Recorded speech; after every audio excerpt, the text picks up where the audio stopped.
Sir నేపాల్‌లో ఎలాగైతే పార్టీని తరిమి కొట్టిర్రో జనాలు, ఆ లక్షణాలు మరి టీడీపీ పార్టీలో కూడా కనబడుతున్నాయి కదా సార్? ఇప్పుడు భారతదేశంలో ఇప్పుడు బీఆర్ఎస్, కాంగ్రెసు, టీడీపీలోనే కాదు.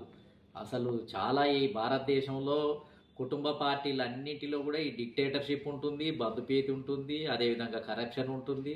ఇవి ఒక భారతదేశంలో ఉన్నటువంటి ప్రాంతీయ పార్టీలన్నీ కూడా ఈ రకంగానే తయారైనయి. మొత్తం ప్రజాస్వామ్యాన్ని తమ గుప్పిట్లో, తన కుటుంబం యొక్క పరిమితిలో, తన యొక్క వర్గంలో ఇవి కొట్టొచ్చినట్టుగా ఇవి కనిపిస్తున్నాయి. కాకపోతే ఇక్కడి ప్రజలేందనంటే దాన్ని పెద్ద సీరియస్‌గా తీసుకోకుండా ఏదో సర్దుబాటు దూడంతోటి సర్దుకపోయే మనస్తత్వంతోటి ఉండటం వల్ల ఈ పార్టీల యొక్క నిరంకుశత్వం, ఈ పార్టీలు చేసే మోసాలు అన్నీ గూడా సునాయాసంగా నడుస్తున్నాయి. దాన్ని ఆసరాగా చేసుకొని వాళ్ళు ఇష్టానుసారంగా నడిపిస్తున్నారు. కానీ వేరే దేశాలలో ఈ విధంగా భరించడానికి ఎవరు సిద్ధంగా లేరు. టీడీపీ గూడా నిజంగా చెప్పాలి అనంటే టీడీపీ ఎన్టీ రామారావు గారు ఒక మంచి ఉద్దేశంతోటి నిజంగానే ప్రజలకింత సేవ చేయాలి, ఈ ప్రజలలో మార్పు తీసుకురావాలి, ఈ మహనీయుడు మంచి ఉద్దేశంతోటే రావటం జరిగింది. ఆయన ఎమ్మెల్యే టికెట్లు ఇవ్వటంలో కూడా బీసీలకు ఎక్కువ ప్రాముఖ్యతనిచ్చి తెలంగాణ రాష్ట్రంలో బీసీలకు చాలా చోట్ల ఇచ్చి బలమైన నాయకులను తయారు చేసిన చరిత్ర కూడా టీడీపీలో ఉంది. అదేవిధంగా కర్ణం వ్యవస్థను కూడా రద్దు చేసినటువంటి మహనీయుడు ఎన్టీ రామారావు గారు. మధ్యాహ్నం భోజనం పెట్టించి మహత్తరమైన పేద పిల్లలకు వాళ్ళకి ఆకలి తీర్చినటువంటి వ్యక్తి ఎన్టీ రామారావు గారు. ఆయనకు ప్రజలలో ఒక మార్పు తీసుకురావాలని వచ్చినటువంటి వ్యక్తి ఎన్టీ రామారావు గారు. కానీ తర్వాత కాలంలో అది కుటుంబ పార్టీలాగా మారిపోయి మొత్తం ఏంటిది అని అంటే మళ్ళీ టీడీపీ ద్వారా టికెట్లన్నీ కూడా తెలంగాణలో అయితే కొన్ని అక్కడక్కడ బీసీలకు ఇచ్చినప్పటికీ ఇంకా రాను రాను కాలం గడుస్తున్న కొద్దీ టీడీపీలో కూడా ఇంకా తన వర్గానికి ఎక్కువ ఎమ్మెల్యే టికెట్లు ఇచ్చుకోవటం, మంత్రి పదవులన్నీ ముఖ్యమైనవన్నీ తన వాళ్ళకే ఇచ్చుకోవటం, ఇంకా తన కుటుంబానికి ఎన్టీఆర్ కుటుంబము, అదేవిధంగా చంద్రబాబు నాయుడుకు సంబంధించినటువంటి మనుషులు వాళ్ళ యొక్క దగ్గరగా ఉన్నటువంటి వ్యక్తులకే పెద్దపీట వేసి ఆ విధంగా పార్టీని మళ్ళీ ప్రజాస్వామ్యం నుంచి ఏంటిది అని అంటే కుటుంబ పార్టీ, అదేవిధంగా ఒక డిక్టేటర్షిప్ అని అంటే ఇంకా తను శాసిస్తే తను ఏది చేస్తే అదే, ఏది నడిపిస్తే అదే నడిచే విధంగా టీడీపీని కూడా ఆ విధంగా మలిచినటువంటి పరిస్థితి ఉంది. ఇవాళ టీడీపీకి పెద్ద మొత్తంలో ఓట్లేసేదే బీసీలు. నిజంగా అది బీసీల పార్టీ అనే పేరు కూడా వచ్చింది. కానీ బీసీలకు టికెట్లు ఇవ్వలేదు.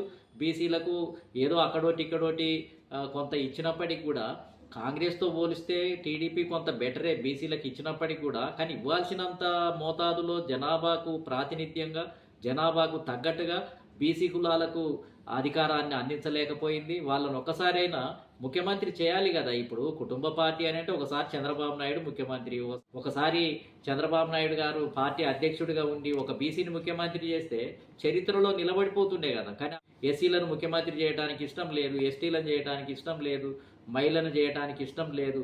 అంటే ఏంది, ఇక ఎల్లకాలము ఆ పార్టీ గెలిస్తే ఇక ఆ కుటుంబం నుంచే ముఖ్యమంత్రి, ఇక మళ్ళీ చంద్రబాబు నాయుడు గారి తర్వాత కుటుంబం నుంచి ముఖ్యమంత్రి ఉంటాడు.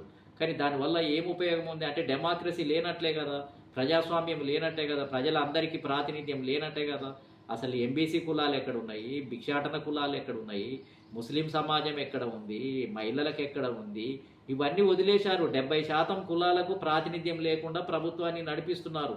అక్కడ ఆంధ్రప్రదేశ్లో కానీ ఇక్కడ తెలంగాణ రాష్ట్రంలో కానీ 70% ప్రజలకు ప్రభుత్వ నిర్ణయాల్లో కానీ ప్రభుత్వ అభివృద్ధిలో కానీ భాగస్వామ్యం చట్టాలు శాసనాల నిర్మాణంలో కానీ భాగస్వామ్యం లేకుండా అక్కడ ఒక 5-6 కులాలు, ఈ తెలంగాణ రాష్ట్రంలో ఒక 5-6 కులాలు కూర్చొని వాళ్ళే ఒక సిండికేట్ లాగా ఏర్పడి వాళ్ళు నిర్ణయాలు చేసి ప్రభుత్వాన్ని నడిపిస్తున్నారు. ఇక మిగిలిన కులాలన్నీ ప్రేక్షకులే, ఓట్లు వేయటానికే, జెండాలు మోయటానికే, వాళ్ళ చుట్టూ తిరగటానికే, జేజేలు కొడటానికే ఉన్నారు.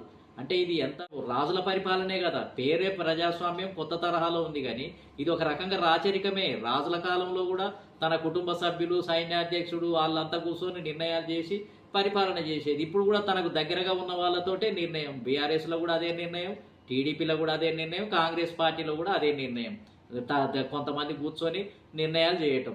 కాబట్టి నేపాల్ ప్రభుత్వంలో నేపాల్ కమ్యూనిస్ట్ పార్టీ ఏదైతే ఉందో అనుసరించినటువంటి విధానం ఏదైతే ఉన్నాయో ఆ లక్షణాలన్నీ టీడీపీలో కూడా కొద్ది గొప్ప తేడాలతోటి, కాకపోతే బీఆర్ఎస్తో పోల్చినప్పుడు టీడీపీలో ఆ లక్షణాలు కొద్దిగా తక్కువ ఉండొచ్చు, కాంగ్రెస్తో పోల్చినప్పుడు టీడీపీలో కొద్దిగా తక్కువ ఉండొచ్చు. కానీ కొద్దిగా తక్కువ ఎక్కువలు కానీ కుటుంబ పరిపాలనే, వంశపారంపర్యమే, బంధువులే, అవినీతి అనేది అందరి మీద వచ్చింది కదా. రాజశేఖర రెడ్డి గారి అవినీతి వచ్చింది, అదేవిధంగా కేసీఆర్ మీద అవినీతి, ప్రాజెక్టులలో అంత పర్సంటేజీలే మొత్తం ఎక్కడికక్కడ మొత్తం ఏంటంటే బినామీల పేర్లతోటి కోట్లాది రూపాయలు సంపద మొత్తం ఎక్కడికక్కడ కోట్ల రూపాయలు డబ్బు మొత్తం అసలు లెక్కలేనంతగా పేర్కొని పోయినాయి. ఎవరిని బలకరించినా 100 కోట్లకు తక్కువ లేరు, 500 కోట్లకు తక్కువ లేరు అని చెప్తున్నారు. ఫలానా అయిన వ్యక్తి ఎంత అంటే 1000 కోట్లు అంటున్నారు, 2000 కోట్లు అంటున్నారు. ఇక ముఖ్యమంత్రులుగా దిగిపోయిన వాళ్ళని చూస్తే 1,00,000 కోట్లు అంటున్నారు. ఈ తెలంగాణ ముఖ్యమంత్రి ఓడిపోయిన తర్వాత ఈయనకి ఎంత ఉండొచ్చు ఆస్తి అని అంటే 1,00,000 కోట్లకు పైన ఉంటాయని మామూలు సాధారణ ప్రజలే చెప్తున్నారు.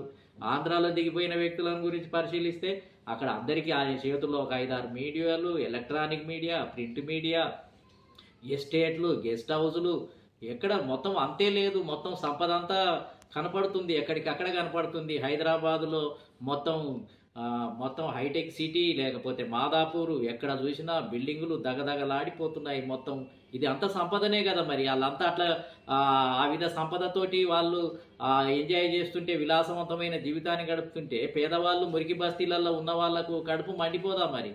మేమంతా ఇట్లనే ఉండాలనా? మేమంతా తిండి లేకుండా ఉండాలనా? వాళ్ళు వేసే చిన్న చిన్న పథకాలతోటే ఉండాలా? అంటే ఇప్పుడు నేపాల్ ప్రజలలో ఎట్లా కడుపు మండిందో, వాళ్ళ ధనిక కుటుంబాలను చూసి ఎట్లా ఈర్ష్యాద్వేషాలు కలిగినాయో, అంటే ఈ దేశాన్ని పరిపాలించి అందరికీ సమానత్వాన్ని పంచమనిస్తే మీరే తింటారా? మీరే కొల్లగొడతారా? మీరే కోట్ల రూపాయలు సంపాదించుకుంటారా? మా డబ్బునంతా మీరే అనుభవిస్తారా అని ప్రజలంతా తిరుగుబాటు చేశారు అక్కడ. ఇప్పుడు కూడా ఇక్కడ ఉన్నటువంటి ప్రజలు ఏదో ఒక రోజు, ఇవాళ కాకపోవచ్చు, అసలు సహనం ఉండొచ్చు, సహనానికి కూడా ఒక హద్దు ఉంటుంది కదా. కాబట్టి నిన్న రాధాకృష్ణ గారే తన ఆంధ్రజ్యోతిలో రాయటం జరిగింది, సహనానికి పరాకాష్ట అని. అంటే ఏంది? నేపాల్లో సహనం వహించి ఇక ఆపుకోలేక పరాకాష్ఠకు వచ్చి మొత్తం ప్రధానమంత్రి బిల్డింగ్ మీదనే దాడి చేసిండ్రు, పార్లమెంటు బిల్డింగ్ మీదనే దాడి చేసిండ్రు అని చెప్తున్నాడు. నిజమే కదా మరి. అది పాలించే పాలక వర్గాలకు ఇది ఎందుకు వర్తించదు మరి? అంటే ఇక్కడ ప్రజలంతా కూడా ఆ విధంగా తిరుగుబాటు చేయరని, ఏదో ఒక రోజు కడుపు మండుతుంది కదా. కడుపు మండిన వాళ్ళు ఎంతకాలము వెయిట్ చేస్తారు, ఎంతకాలం ఆగుతారు? దీనికి కూడా ఒక దశ ఉంటుంది, ఒక లిమిట్ ఉంటుంది. కాబట్టి ఇప్పుడు నేపాల్లో చూసిన ఉద్యమాన్ని చూసినాక ఇక్కడ సోషల్ మీడియా ద్వారా ప్రజలంతా కూడా ఏకీకరణ పొంది టికెట్లు ఇవ్వనటువంటి పార్టీల మీద దాడి చేసి అడగరా? ఇంకో రూపంలో అడగరా? సామూహికంగా పోయి ఒక 10,000, 20 మంది రాజకీయ పార్టీ ఆఫీసుల మీద పడితే మరి ఆ పార్టీల పరిస్థితి ఏంటిది? మొత్తము వాళ్ళని నిలదీసి అడిగితే, రోడ్ల మీద నిలదీసి అడిగితే వాళ్ళ పరిస్థితి ఏంటిది? ఆ పరిస్థితి రాలేదు కాబట్టి ఏమి ఇబ్బంది లేదు, నడుస్తూ ఉంది. ఇది నడుస్తుంది కాబట్టి ప్రజలు తిరుగుబాటు చేస్తలేరు కాబట్టి వీళ్ళు అట్నే వాళ్ళకే ఇచ్చుకుంటున్నారు, మిగతా వాళ్ళకి ఇవ్వటం లేదు. ఏదైనా గుణపాఠం జరగాలంటే తిరుగుబాటు జరగాల్సిందే కదా. కాబట్టి ఓట్ల ద్వారానన్నా తిరుగుబాటు చేస్తే కనీసం వాళ్ళ జ్ఞానోదయం అవుతుంది. ఆంధ్రప్రదేశ్లో కూడా ఓటు ద్వారా 2029లో జరగబోయే ఎన్నికలే అవుతున్నాయో వాటిల్లో ఎవరైతే అధికారానికి దూరంగా ఉన్నారో, ఎవరైతే బడ్జెట్కు దూరంగా ఉన్నారో, అభివృద్ధి ఫలాలకు దూరంగా ఉన్నారో ఆ వర్గాలంతా కూడా ఏకమై ఈ సోషల్ మీడియా వచ్చింది. ఆ మీడియా ద్వారా ప్రజలందరినీ కూడా ఏకీకరణ చేసి ఓటు హక్కును కంట్రోల్ చేసి ఇక ముందు నుంచి ఈ కుటుంబ పార్టీలకు, అదేవిధంగా బంధువులకు పెద్దపీట వేసే పార్టీలకు, లంచగొండి పార్టీలకు, అదేవిధంగా ఈ పార్టీలన్నిటికీ కూడా ఓటేయొద్దు అని ఒక తీర్మానం చేసుకొని ఎక్కడికక్కడ బూతుల వారీగా కనుక మీటింగులు కనుక పెట్టగలిగితే ఆ రాష్ట్రంలో కూడా మార్పు రావడానికి అవకాశం ఉంది. ఆ రాష్ట్రంలోనైతే ఇంకా కాపులు, బలిజలు పెద్ద మొత్తంలో తిరుగుబాటు చేసే లక్షణాలు ఆ వర్గాలకు బలంగా ఉన్నాయి. ఒకవేళ ఇప్పుడు కాపులు ముఖ్యమంత్రి అయ్యే పరిస్థితి ఇప్పటిదాకా రాలేదు. ఇప్పుడు కాపులు ముఖ్యమంత్రి కావాలి, బీసీలు 80 సీట్లు, 80 మంది బీసీలు ఎమ్మెల్యేలుగా గెలవాలి ఆ రాష్ట్రంలో. ఈ రెండు ఏజెండాలతోటి ఆ రాష్ట్రంలో ఒక కొత్త ఉద్యమాన్ని మేము ప్రారంభించాల్సినటువంటి అవసరం ఉంది.